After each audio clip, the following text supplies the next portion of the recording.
Seguimos conversando con el doctor Julio Rodríguez Delgado. El tema es relaciones entre el crimen organizado y los partidos políticos. ¿Cuál es, Julio, la respuesta ganadora, ¿no? La solución al problema de la infiltración del crimen organizado con los partidos políticos? Definitivamente, en estos tiempos contemporáneos va a ser muy complicado, muy difícil poder evitar que exista una permanente insistencia de parte de las organizaciones criminales por querer llegar a los partidos políticos. Pero quizás alguna forma preventiva pueda ser la solución. ¿Cuál es tu óptica, cuál es tu enjuiciamiento al respecto? A ver, lo primero es que las instituciones que regulan nuestros estados, que son básicamente gobiernos por representación, implica que sus representantes, que no son otros que los políticos organizados y estructurados en partidos, puedan tener la capacidad de ser financiados al 100% por el Estado. Yo creo que la primera norma que tendríamos que tratar de buscar es que el financiamiento del partido político venga directamente del Estado, para evitar así esta infiltración clandestina que se tiene en estados como el nuestro, que son todavía bastante endebles, y a partir de estas supuestas donaciones, lo hemos visto nítidamente en el caso de Odebrecht, como tenían una división de operaciones estructuradas. Una gerencia de cohechos. Así es, organizada solamente para poder infiltrarse en los partidos políticos y a partir de ahí tener posibilidad de recibir obras de manera irregular. O sea, llegar a este nivel de sofisticación lo que exige es que el Estado le ponga barreras a ese tipo de actos. Y la única forma es: yo voy a administrar directamente los recursos que tu partido político vas a necesitar. Claro, pero ahí viene otra vez la serpiente que se muerde la cola. ¿Por qué? ¿Y por qué le voy a dar a estos políticos y no a estos? ¿Y cuál va a ser mi criterio, mi baremo de selección para que determinados partidos reciban o no reciban financiamiento? ¿Cuánto financiamiento? Va a depender de los electores, no dependerá de los electores, dependerá si tienen estructuras organizadas que respeten el gobierno representativo o no lo respeten. Es decir, claro, ahí vienen las soluciones, que no nos queda otra que ir buscando y mirando otros modelos. El modelo europeo continental, sobre todo, que tiene una estructura muy sólida y muy rígida al respecto. ¿Que es infalible? De ninguna manera. Infalible no es. Lo hemos visto en los casos de corrupción, en los casos de vinculación de lavado de activos en España, se ha visto lo mismo en países más pequeños de Europa, se ha visto en Italia. Entonces, no es que estas normas sean definitivamente las eliminadoras de la injerencia del crimen organizado en los partidos políticos, pero sí colocan límites que el día de hoy no existen, porque si yo puedo financiarme a partir de una pollada bailable y puedo recibir donaciones... Cócteles. Así es. Bueno, cócteles para el sector más no caché de la sociedad, pero básicamente es eso. Yo los invito a un almuerzo, entre comillas, si vuestro almuerzo es una donación, esa donación me permite financiarme. Claro, pero todos los que han ido a estos cócteles, polladas, almuerzos, como quieran llamarlos, uno ve cómo ahí, ¿no?, prestigiosísimos empresarios se acercan al candidato, ¿no?, abren el saco, abren el maletín y le entregan un sobre en la mano. Que el candidato ni siquiera cuenta, el candidato guarro se lo entrega a Ale y se acabó la historia. Donación. ¿Alguien fiscaliza eso? ¿Alguien tiene cómo fiscalizarlo? Básicamente hay que creerle al partido que dice declarar tanto monto recibido por sus donantes. ¿Y quién es el donante también? ¿Y quién es el donante? Y ahí comienza la discusión si el donante es quien dijo que es, o si el donante es un X que es utilizado por el verdadero, simulación, para no figurar como donante. Y yo he escuchado una serie de cuestionamientos a ello, pero cuestionamientos que también parten de un sesgo, de una supuesta pseudoética política que no existe. Si en el caso peruano, a nivel del Código Civil, como en otros países de nuestro entorno, la simulación no es delito. Está previsto contrato típico, ¿no es cierto?, el contrato simulado en el Código Civil. ¿La donación no puede ser objeto de una simulación? Sí, claro, porque el donante quiere no ser identificado. En un país de inseguridad tan alta, ¿eso es válido? Yo creo que sí es válido. Pero puedo utilizar la simulación para ocultar lavado de activos, infiltración de crimen organizado, también. Entonces, la única forma de tratar de evitar eso es establecer estructuras donde sea el propio Estado quien financie a los partidos políticos. Esta es una solución que no es perfecta, pero que reduce los espacios de la injerencia de la criminalidad organizada. Sí, pero que, como bien señalas, también genera otro tipo de problemas, ¿no? Porque, por ejemplo, ya, el Partido Verde, el Partido Colorado, se convierten en los receptores de estos ingresos económicos que el Estado va a destinar para el financiamiento del partido. Esto generaría entonces de que los miembros del partido, por lo menos a nivel de las cúpulas dirigenciales, se convierten en empleados del Estado y por lo tanto entonces sostenidos por nuestros impuestos y que deben trabajar ya a favor pues, de los intereses del Estado y no del partido. Es decir, ahí se genera pues, toda una serie de problemas que mientras se da una solución, se abre la puerta también para otros problemas más. Esto seguramente en los próximos años va a tener que ser ajustado, regulado, modificado de manera inteligente para que pueda constituirse entonces en una propuesta de solución preventiva, ¿no? Lo cierto es que hace unas semanas atrás estuve en Panamá para dictar clases y ni bien terminé de instalarme en el hotel en el que tenía que quedarme, prendo el televisor y me encuentro con que también es noticia del día el tema Odebrecht en Panamá. Y estando en Colombia, también igual. Y estando en México, también de la misma manera. O sea, Odebrecht hizo en la práctica lo que Bolívar no pudo hacer. Unificó a América Latina, pero lamentablemente a partir de la corrupción. Y aquí en el Perú, pues este ha sido un caso sumamente emblemático. Hay otros, ¿no? Pero este es uno fundamental. ¿Qué casos emblemáticos que nos puedas narrar y que son de actualidad son los que resaltan en este momento en el país en relación a la infiltración del crimen organizado con las organizaciones políticas? Bueno, el más emblemático el día de hoy es Odebrecht. Odebrecht es una estructura utilizada empresarialmente, organizada para cometer delitos, con una cabeza en esta jefatura de la División de Explotaciones Estructuradas, que le rendía cuenta directamente a su jefe máximo, a Marcelo Odebrecht, y que tenía una suerte pues de terratenientes diversificados en cuanto a roles y además ubicados de manera absolutamente clara en los países del entorno, Ecuador, Perú, Colombia, Panamá, en Argentina, donde se podía ver cómo se convertía en una especie pues de servicios de inteligencia. Claro. Sabían lo que el político hacía, lo que el político le gustaba comer, tomar y qué hacía para divertirse, cuáles eran sus hobbies. Había un estudio sistemático para dar en el clavo preciso y generar las empatías para a partir de ahí realizar los actos ilegales. Esto es definitivamente una labor que no se agota pues, en un hecho aislado, sino en una política organizada que tiene muchísimos años. La forma de combatir esto es básicamente establecer normas claras respecto al financiamiento, y algo que pasamos por alto en América Latina lamentablemente, porque corrupción y lavado de activos va a haber en todo el mundo y en todo el mundo vamos a encontrar. El problema en el Perú es que la corrupción la encontramos en todos lados. Yo siempre le doy a mis alumnos un ejemplo muy sencillo. En el Perú, tristemente, algunos malos efectivos de la policía acaban siendo coimeados por el conductor de una combi por 2 o 3 soles. Así es. Eso en Estados Unidos, eso en Europa es impensable, simplemente impensable. ¿Hay corrupción en la policía en estos países? Claro que la hay, pero no a este nivel.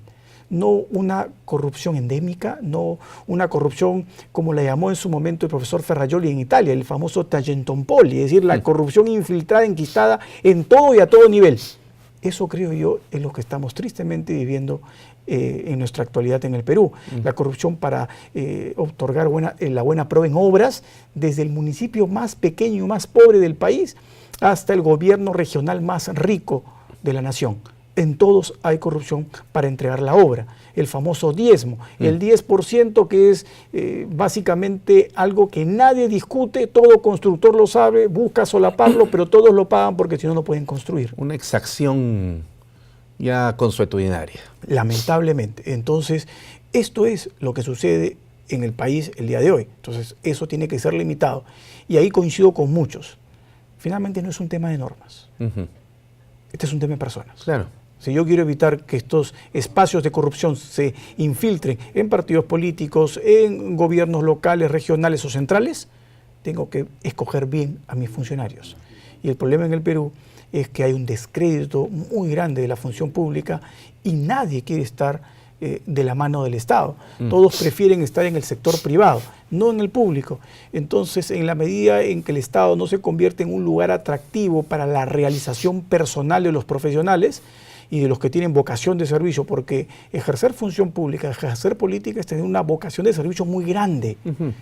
Entonces, habría que identificar quiénes la tienen y quiénes no la tienen para no cumplir este rol, porque lamentablemente los que cumplen función pública en nuestro país o los que acaban en un partido político, no, hay que decirlo, salvo excepciones como siempre las hay, pero son lamentablemente los que fracasaron en el sector privado, en muchísimos casos. Así es. Yo lo he visto en todas las universidades que he dictado. La lista es larguísima en las que he dictado pregrado. Y yo en todas me tomaba la molestia de preguntarle a mis alumnos, ¿quién de ustedes quiere ser juez o fiscal? Levante la mano. Al día de hoy tengo que decir que nadie me levantó la mano. Claro. Y eso es lamentable, porque cumplir la labor de juez, la labor de fiscal, en otros países es un honor bastante elevado. Y eso es el descrédito que tiene no solo el sistema de justicia en general, sino toda la administración pública. Y la única manera de evitar ello es que yo coloque mis vallas bien claras, mis normas bien claras y que levante mis exigencias para quienes van a ejercer función pública. Porque normas podemos copiarlas de Suecia, de Suiza, de Holanda, de Dinamarca, Noruega, Finlandia. Pero las normas no me van a cambiar la realidad. Las únicas que me la van a cambiar son las personas correctamente ubicadas en los cargos a los cuales merecen definitivamente ejercer el rol que les compete. Claro, ese es el punto definitivamente, ¿no? Tú das en el clavo. El problema del crimen organizado, de la corrupción, del lavado de activos, no es un tema judicial, ni siquiera es un tema jurídico, es un tema cultural, sociológico, educativo, antropológico, personal, que no es abordado por el Estado definitivamente de manera adecuada y apropiada. La mirada tiene que ser diferente. Se puede poner hasta la pena de muerte en el caso de que un país pueda adoptar para estos delitos dicha pena, pero ni siquiera así, si es que el sistema cultural, social, cambia o varía, el problema se va a solucionar definitivamente, ¿no? Por eso es que siempre es importante ver las experiencias comparadas. Por ejemplo, Colombia fue un país cuyo aparato estatal fue prácticamente tomado por el narcotráfico. Igual Colombia, por los carteles de México, ¿no? Y se ha sabido de gobiernos financiados por el narcotráfico, sostenidos por el narcotráfico y que eran empleados del narcotráfico. ¿Qué ha hecho México? ¿Qué ha hecho Colombia, por ejemplo, para poder tratar de despercudir al Estado de esta podre? A ver, la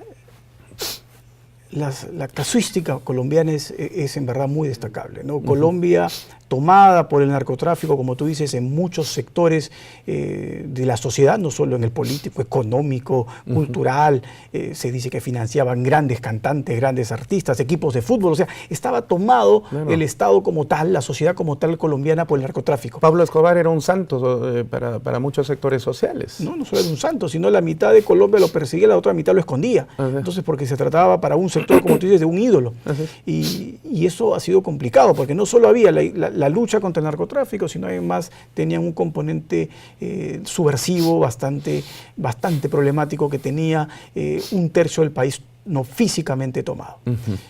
Colombia ha comenzado un proceso bastante lento, porque así apostaron, para poder ir deconstruyendo la injerencia del crimen en su sociedad. Y mira tú, o sea, si vamos al análisis, Colombia hace más de 30 años apostó por lo que nosotros no hemos apostado. Colombia dijo, la forma para yo reducir eso es apostar el día de hoy por educación, más educación y sobre todo educación. Y de la mano de eso, el resto de políticas sociales. Así es. La idea de una salud pública que respete un estándar mínimo, la idea de que se pueda acceder a una suerte pues de vivienda social de bajo costo, la posibilidad de que se respeten ciertas reglas laborales que apunten al pleno empleo. En definitiva, políticas de educación, de salud, de empleo y, ojo, algo que en Colombia lo he visto y ha ido paulatinamente aceptándose porque esta es una práctica europea que está teniendo efecto para reducir el ámbito de la criminalidad en general, es ganar espacios de recreo público. Es decir, todos estos componentes que son políticas sociales hacen que mi sociedad sea menos violenta y menos criminal. Acá no hay ningún misterio. Si yo puedo apuntar a esos estándares, definitivamente mi crimen va a bajar. Y Colombia comenzó a apostar a ello. Yo tuve la suerte de estar el año antepasado en Bucaramanga, en un evento deportivo donde representé al Club Regatas en squash. Bucaramanga puede ser la séptima ciudad colombiana y me encontré con una ciudad realmente sorprendente.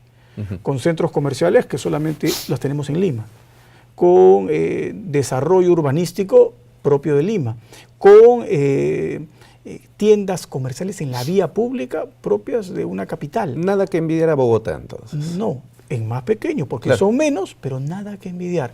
Un nivel cultural desde el taxista y una suerte pues de afán de generar espacios sociales. Paraban una parte de la carretera en el feriado para que se hiciesen competencias de ciclismo.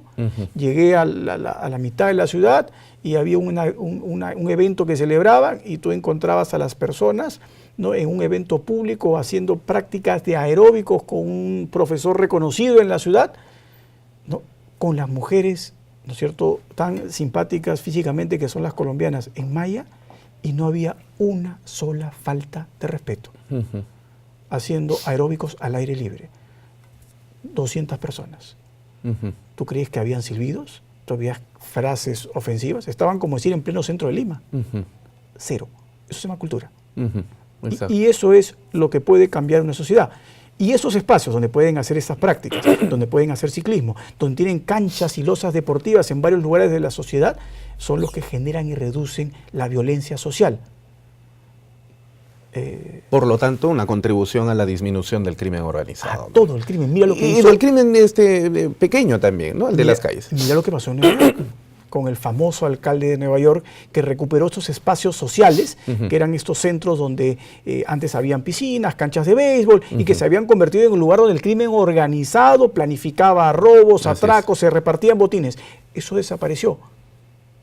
Giuliani desapareció todo eso porque recuperó esos espacios para la colectividad, donde yo puedo alcanzar estos niveles mínimos, no son tan extremos, pero mínimos, de políticas educativas, políticas de salud, políticas laborales, políticas de recreo público, de vivienda a bajo costo social, son los países que triunfan contra toda la criminalidad y sobre todo con la violenta, porque el crimen organizado, antes o después, lo que exacerba es la violencia social. Entonces, no podemos permitir que suceda. Y eso es lo que ha generado, no creo, en mi opinión, en Colombia una enorme reducción del crimen violento.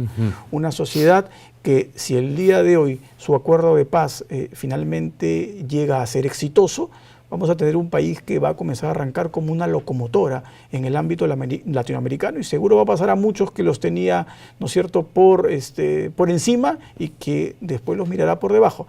Lo propio ha hecho México, con la enorme dificultad de que México lo que ha ido haciendo, siguiendo el modelo norteamericano, es tratando de aislar esta criminalidad organizada.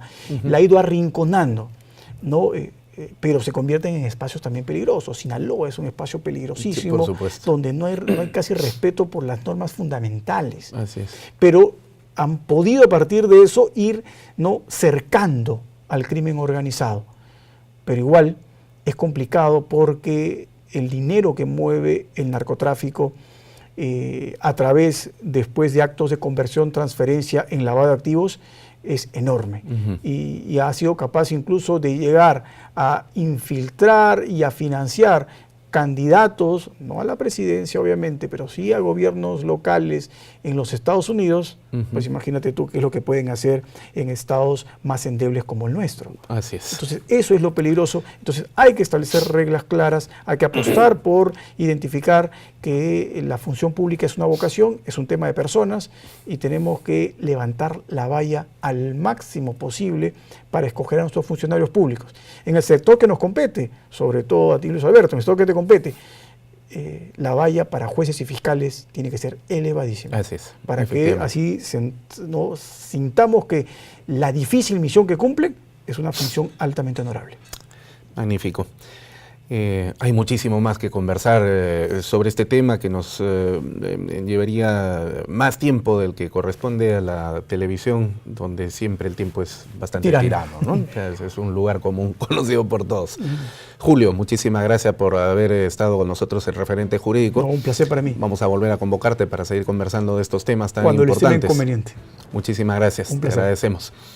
De esta manera llegamos entonces a la parte final de nuestro programa el día de hoy. En nombre del doctor Gonzalo Chávarri Vallejos, fiscal supremo del Ministerio Público y presidente del Consejo Directivo de la Academia de la Magistratura, les expresamos a cada uno de ustedes nuestra gratitud por seguirnos semana a semana en Referente Jurídico. Por supuesto, también nuestro agradecimiento a JNE TV por hacer posible que lleguemos hasta vuestras pantallas a través de su señal de televisión. Con ustedes será hasta la siguiente emisión de Referente Jurídico. Permiso.